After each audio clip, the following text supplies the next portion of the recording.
مال اور دولت خدا نے اس لیے دیا ہے کہ زندگی آرام کے ساتھ گزرے.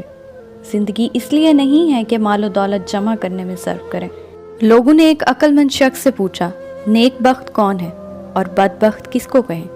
اس نے جواب دیا، نیک بخت وہ ہے جس نے کھایا اور بویا، یعنی خدا کی راہ میں خرچ کیا، اور بدبخت وہ ہے کہ مر گیا اور چھوڑ گیا، یعنی نہ خود آرام سے زندگی بسر کی، نہ غریبوں کو کچھ دیا، سب چھوڑ کر چلا گیا.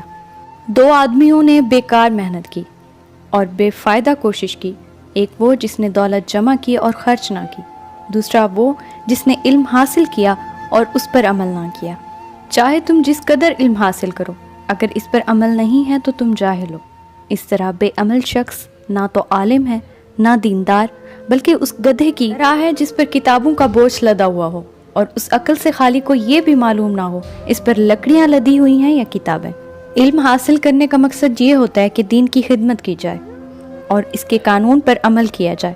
اس لیے علم حاصل نہیں کیا جاتا کہ اس کے ذریعے دنیا کا عیش و آرام حاصل ہو. جس شخص نے اپنے علم کو مال کے بدلے بیچ دیا اور لوگوں کے دکھانے کے لیے عبادت اور پرہیزگاری اختیار کی، اس کی مثال اس شخص کی طرح ہے کہ جس نے کھیت کاٹ کر کھلیان لگایا ہو اور پھر اس میں آگ لگا دی ہو. ملک کی عزت اور رونق عقل مندوں سے ہوتی ہے اور دین کی ترقی پرہیزگاروں کے دم سے ہے.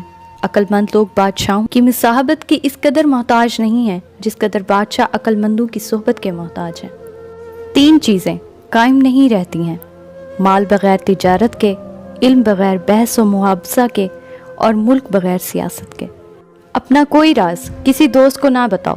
تمہیں کیا خبر کہ کبھی وہ تمہارا دشمن ہو جائے اور تم کو نقصان پہنچائے. تم اپنے دشمن کو نقصان نہ پہنچاؤ، کیونکہ ممکن ہے کسی وقت وہ تمہارا دوست بن جائے. جو راز تم چھپانا چاہتے ہو وہ اپنے مخلص دوست پر بھی ظاہر نہ کرو، کیونکہ اس دوست کے کچھ مخلص دوست ہوں گے، وہ ان کو بتا دے گا، پھر وہ اپنے دوستوں کو بتائے گا.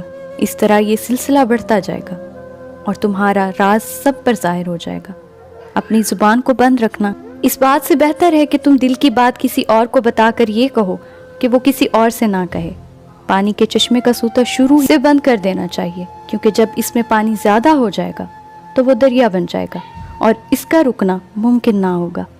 اگر 2 شخص ایک دوسرے کے دشمن ہیں اور تم دونوں سے ملتے ہو، ان سے ایک دوسرے کے متعلق کوئی ایسی بات نہ کہو. اگر کبھی ان دونوں میں دوستی ہو جائے تو تمہیں شرمندہ ہونا پڑے. دوستوں سے آہستہ گفتگو کرو تاکہ دشمن تمہاری باتیں سن لے اور زیادہ دشمنی کرنے لگے. اس بات سے ہوشیار رہو کہ جس دیوار کے پاس تم باتیں کر رہے ہو کہیں اس کے پیچھے کوئی کان لگائے سن نہ رہا ہو. جب تم کوئی کام کرنے کا ارادہ کرو اور اس میں پس و پیش ہو تو اس وقت ایسی صورت اختیار کرو جس میں کم سے کم تکلیف ہو.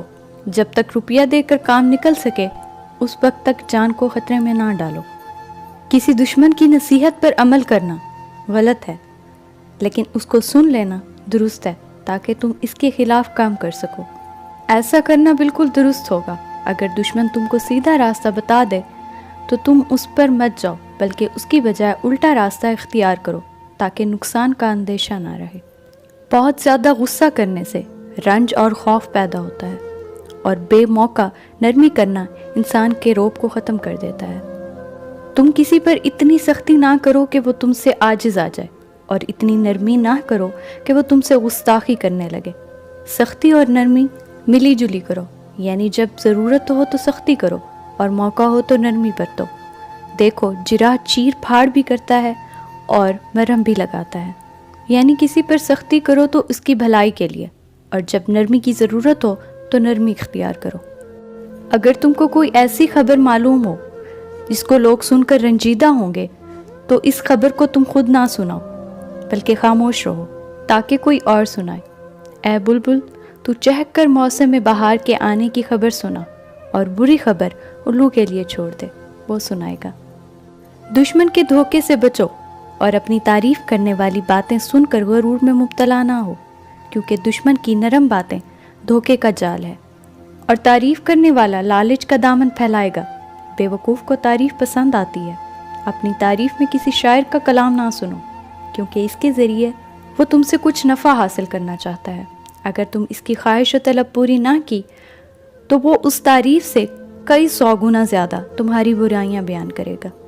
جب تک کسی بات کرنے والے کی باتوں پر یا کسی شاعر کے کلام پر کوئی اعتراض نہیں کرتا اور اس کی کوئی خرابی بیان نہیں کرتا، اس وقت تک اس کے کلام میں خوبی پیدا نہیں ہوتی۔